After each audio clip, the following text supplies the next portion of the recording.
Finding a chest of gold doubloons in your backyard should be the best day of your life, but in most countries, it's just the start of a legal nightmare.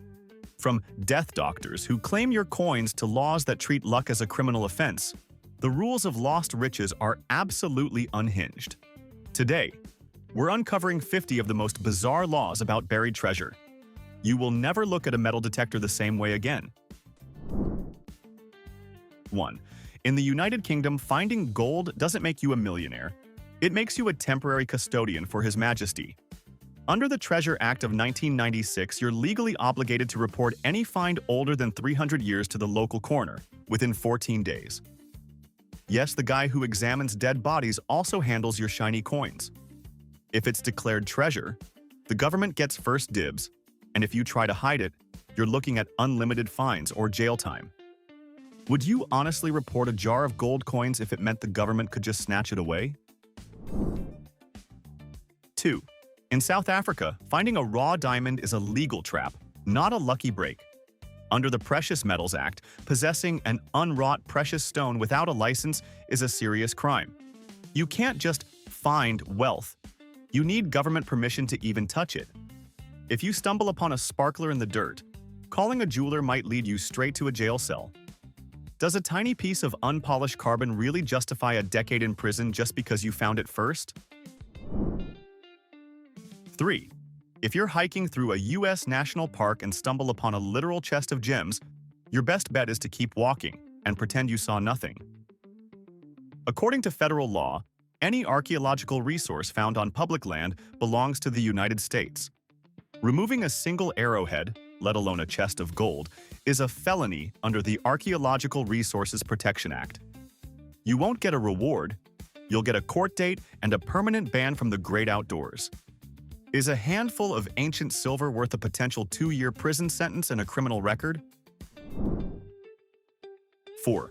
France takes a surprisingly logical approach to the whole finders keepers debate, at least by legal standards. According to the Napoleonic Code, if you find treasure on your own property, it's entirely yours to keep. However, if you find it on someone else's land by pure chance, you have to split it 50-50 with the owner. The catch? If you were actually searching for it without permission, you get absolutely zero and might face trespassing charges. It turns every weekend gardening project into a potential legal dispute over who actually owns the dirt. 5. Italy is basically one giant open-air museum, which is why their laws are incredibly strict.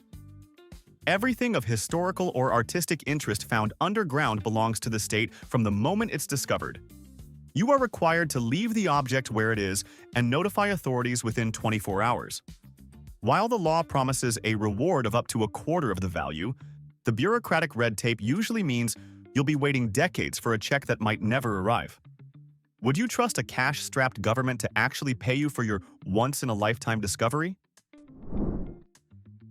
6.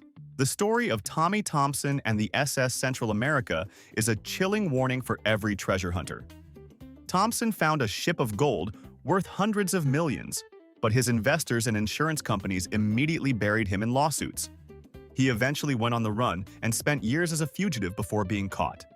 He's currently in a federal cell because he refuses to reveal the location of several hundred gold coins. It's a grim reminder that finding a treasure can sometimes be the worst thing that ever happens to your personal freedom. 7. Spain has the memory of an elephant and the legal budget of a superpower when it comes to their lost colonial gold. They claim sovereign immunity for every sunken Spanish naval vessel, regardless of where it lies or how long it's been there. They famously fought a 5-year legal war against an American salvage company over $500 million in coins recovered from the Atlantic. Spain won, the company got nothing, and the gold went back to Madrid. It turns out that centuries of being underwater doesn't mean the original owners have given up their claim. 8. In many jurisdictions, the legality of your treasure depends entirely on your intent. If you were looking for it, you're a treasure hunter subject to strict licensing. If you found it while digging a hole for a new pool, you're a fortuitous discoverer. This distinction can be the difference between a massive payday and a massive lawsuit. Proving you weren't looking for gold when you happened to find a gallon of it is a performance that would make an Oscar-winning actor jealous. How good are you at acting surprised when you find exactly what you wanted? 9. Denmark has a concept called Danefæ, a law dating back to the Middle Ages. It states that any treasure found, specifically precious metals or items of historical significance, belongs to the crown. However, unlike other countries, Denmark is actually quite fair about it. They pay the finder a reward based on the material value and the historical importance of the find. It's a system built on trust that actually encourages people to report their discoveries rather than selling them on the black market. It's a rare instance where the government doesn't act like a cartoon villain. 10. If you find treasure in international waters, you enter the world of admiralty law, where things get truly bizarre. You don't automatically own the find. Instead, you become a salver. You have a legal right to a salvage award, which is a percentage of the value of the property you saved from the sea. This can range from a small fee to nearly the entire value of the cargo, depending on the risk you took to get it. It's a complex calculation involving danger, skill, and the status of the original owner, making every deep-sea haul a massive legal gamble. 11. In Austria, the law is refreshingly simple but potentially heartbreaking if you don't own the land. If you find something valuable on someone else's property, the law dictates a clean 50-50 split between the finder and the landowner.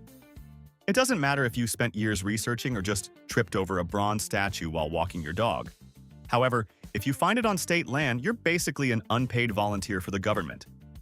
If you discovered $1 million cache, could you really look a stranger in the eye and hand over half just because they own the grass? 12. Egypt treats its buried history with the kind of intensity usually reserved for national security. Under their strict Antiquities laws, any item older than 100 years is state property. If you're caught digging without a permit or trying to smuggle a relic, you aren't just getting a fine. You're looking at permanent imprisonment with hard labor. The government considers treasure hunting a form of national theft. It's a high-stakes gamble where the prize is a lifetime in a desert prison cell, which makes a metal detector feel like a liability. 13. The U.S. Abandoned Shipwreck Act of 1987 sounds like something out of a pirate movie, but its effects are very real and very boring.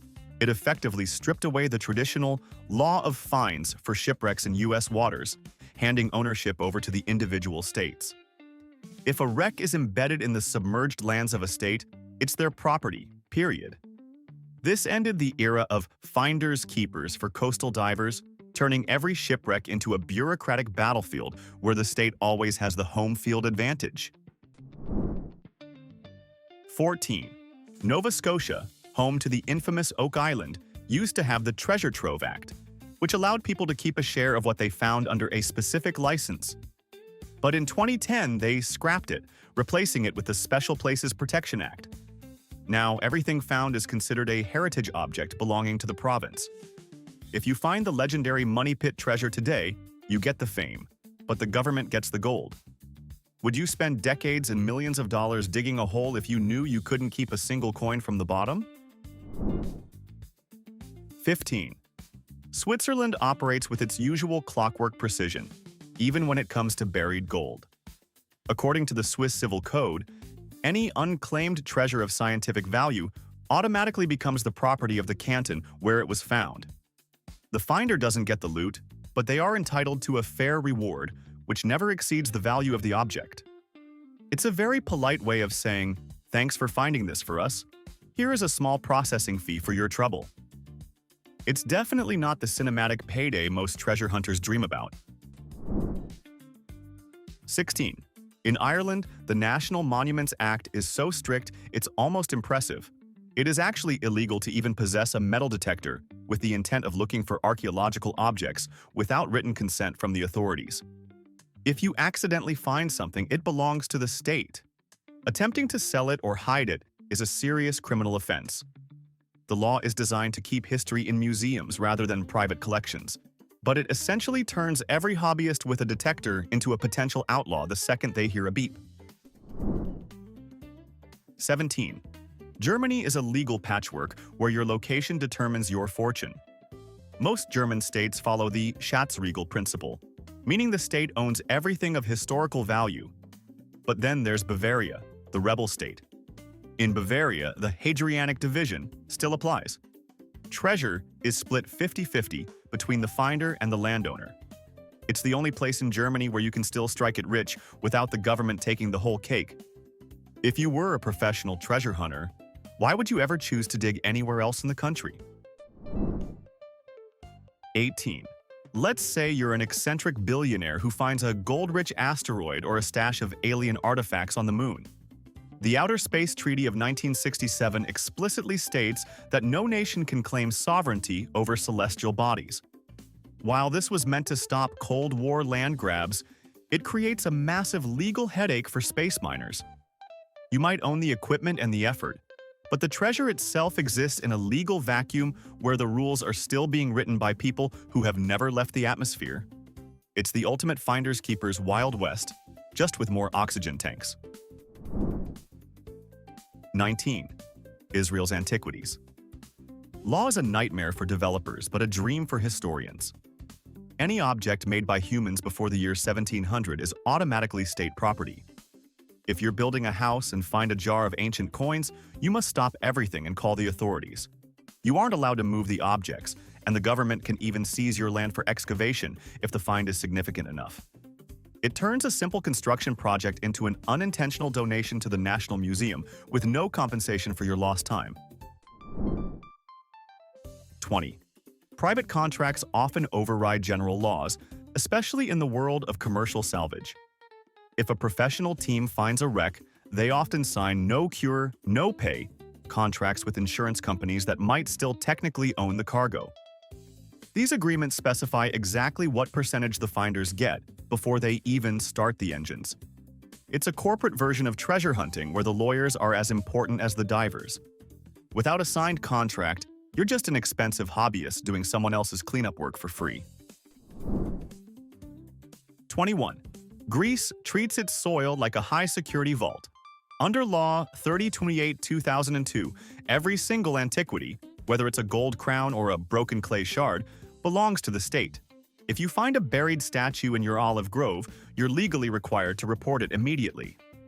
The reward is often a small fraction of the value, and the government can even seize your land to conduct excavations. It's a system that effectively punishes you for having a historically significant backyard.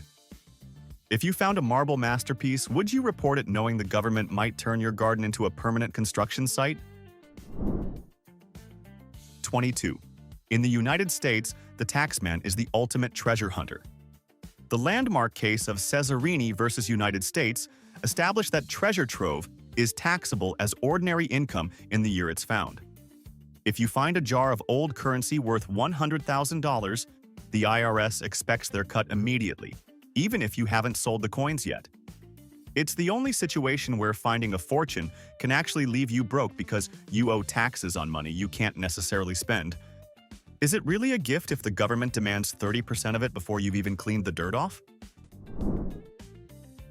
23. Sweden takes a very specific stance on metal, detecting that feels like a bureaucratic maze. While you can hike almost anywhere thanks to allemansrätten, you cannot use a metal detector without a permit from the County Administrative Board. These permits are granted for specific tiny patches of land and cost a fee. If you happen to find something older than 100 years, it's gods of the earth property, and you must surrender it to the state. It turns a casual hobby into a government-regulated research project where the state always wins. 24. Finding a treasure isn't always about ancient gold. Sometimes it's just a bag of cash in a New York City subway. Under New York personal property law, any lost item valued at over $20 must be turned over to the police within 10 days. If the owner doesn't claim it within a specified period, ranging from 6 months to 3 years depending on the value, the finder can legally claim it. But fail to report it, and you're guilty of a misdemeanor. It's a test of character that the city police are more than happy to monitor. 25. Mexico doesn't play around when it comes to cenotes and underwater Mayan relics. The federal law on monuments and archaeological zones declares all pre-Hispanic artifacts as national property. Even if a sacred sacrificial bowl is in a sinkhole on your private ranch, you have zero legal claim to it. The government has the right to enter your property and take it. In Mexico, treasure hunting is essentially viewed as a form of looting against the national identity, making your big find a direct ticket to a federal investigation. 26. Paleontology has its own set of treasure rules in America. If you find a Tyrannosaurus rex skeleton on private land in the US, it belongs to the landowner, not the finder or the state. This was famously proven by the the T-Rex case, which resulted in a nearly $8 million payout. However, find that same bone on federal land, and you can be thrown in jail for even picking it up. Does it seem fair that a fossil's value depends entirely on which side of an invisible property line it happened to die on millions of years ago? 27. International aviation law has a strange no man's land for treasure. If you find a lost diamond ring or a stack of bills on a plane flying over the high seas, who owns it? Most airlines have terms of carriage that state any lost property found on the aircraft belongs to the airline if the original owner doesn't claim it. You aren't a salver in the sky, you're just a passenger who found the airline's new source of miscellaneous income. It's a reminder that even at 30,000 feet, the house always finds a way to win. 28. California has a very specific trash law that treasure hunters love. According to the precedent set in California versus Greenwood, once someone places their treasures in a trash can on the curb for collection, they have waived their expectation of privacy and ownership. This makes dumpster diving for discarded valuables legally protected in many cases. One man's literal trash is another man's legally acquired treasure, provided you don't trespass to get to it. It's the only form of treasure hunting where the original owner has legally declared they don't want the prize. 29. Turkey's law. Number 2863 is a double-edged sword for finders. If you find treasure and report it, you are eligible for a reward of up to 40% of its value. However, the catch is in the valuation. The state appoints its own experts to decide what the treasure is worth. If they decide your gold hoard is historically priceless but market cheap, your reward might barely cover your shovel. It's a system designed to encourage reporting while keeping the actual payouts as low as possible for the national treasury. 30. Western Australia has a unique legal partnership with the Netherlands. Because of the many Dutch East India Company ships wrecked off the coast in the 1600s, the agreement between the Netherlands and Australia concerning old Dutch shipwrecks was signed. It dictates that the finders get essentially nothing, as the two nations share the historical artifacts and coins. It's a rare example of two governments reaching across the globe to make sure a modern-day treasure hunter doesn't get a single guilder from a 300-year-old disaster. 31. Florida's coastline is basically a sunken bank vault. But don't think you can just grab a snorkel and start your retirement fund. The state claims ownership of all abandoned shipwrecks within 3 nautical miles of the shore. If you find something, you need a permit, and the state usually demands a 20% cut of everything you recover. It's like the ultimate finder's fee, except the person collecting it didn't help you dig. It's a high-stakes game of maritime taxation without assistance that keeps treasure hunters and lawyers very busy. 32. Wisconsin's larceny by finding law turns the playground rule of finders keepers into a potential felony.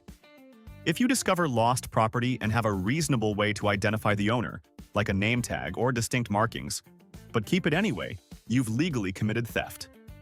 The state expects you to play detective for free. It's a harsh reminder that most lost items still have a legal owner, and the law considers your lucky day to be a slow-motion robbery. 33. Thailand's Act on Ancient Monuments is a treasure hunter's nightmare. Anything buried in the soil automatically belongs to the state. If you report it, you might be eligible for a measly 10% of its appraised value, before the government hits you with taxes and administrative fees. It's essentially a "thanks for the gold, here's a bus ticket home" policy. Would you honestly bother digging if you knew the government was guaranteed to take the lion's share of your hard-earned discovery? 34. The Native American Graves Protection and Repatriation Act, or NAGPRA, puts a firm stop to treasure hunting on sacred ground. If you find items on federal land deemed cultural patrimony or ancestral remains, they go back to the descendant tribes. No matter the material value or the years you spent searching, the law prioritizes spiritual and historical rights over your personal bank account. It's a sobering reality that some finds carry a legal and ethical weight that no amount of gold can ever balance. 35. Animus revertendi is a bizarre Latin legal concept that forces you to guess the mind of a dead person. Courts look at how a treasure was hidden. If it was buried with the intention of returning, it's a treasure trove belonging to the state. If it was just dropped accidentally, it's lost property. You essentially have to prove whether a pirate from 1700 intended to stay dead or come back for his loot. How do you prove the specific intent of a skeleton? 36. Iceland maintains a hardline monopoly on its icy territorial waters. Any shipwreck or cargo older than 100 years belongs to the state, period. You aren't even allowed to use professional search equipment without a government-appointed supervisor watching your every move. It's like playing a high-stakes game where the state holds the controller and takes all the loot at the end. This law effectively keeps the Icelandic seabed as an untouchable, very expensive time capsule that no private diver wants to touch. 37. Not all treasure is buried in the dirt. Billions are hidden in dormant bank accounts. Under escapement laws, the U.S. government can seize accounts, uncashed checks, and safety boxes that have been inactive for a few years. They find billions of dollars annually this way. While you can technically claim it back, the state gets to hold and use that money interest-free in the meantime. It's the world's most efficient treasure hunt, and they don't even need a metal detector to do it. 38. The 1979 Moon Agreement attempts to turn space into a global commune. It claims that the moon's resources are the common heritage of mankind. This means if you find a mountain of platinum on the lunar surface, you might be legally required to share your profits with every single country on Earth, even those that didn't help. Would you risk a multi-billion-dollar rocket launch if you knew you had to split the prize with 200 other nations who didn't contribute a cent? 39. Finding religious artifacts on property owned by the Catholic Church triggers canon law alongside regular civil statutes.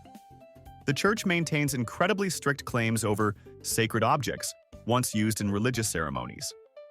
Even if the local government says you can keep a find, the Church might exert intense moral and legal pressure for its return to a spiritual home.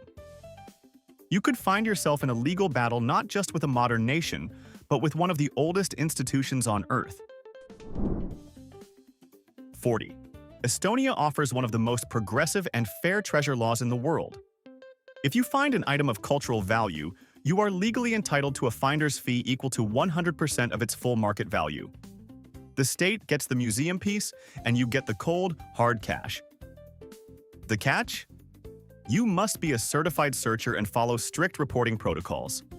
It's a rare win-win scenario where the government actually acknowledges that paying finders is the best way to save history.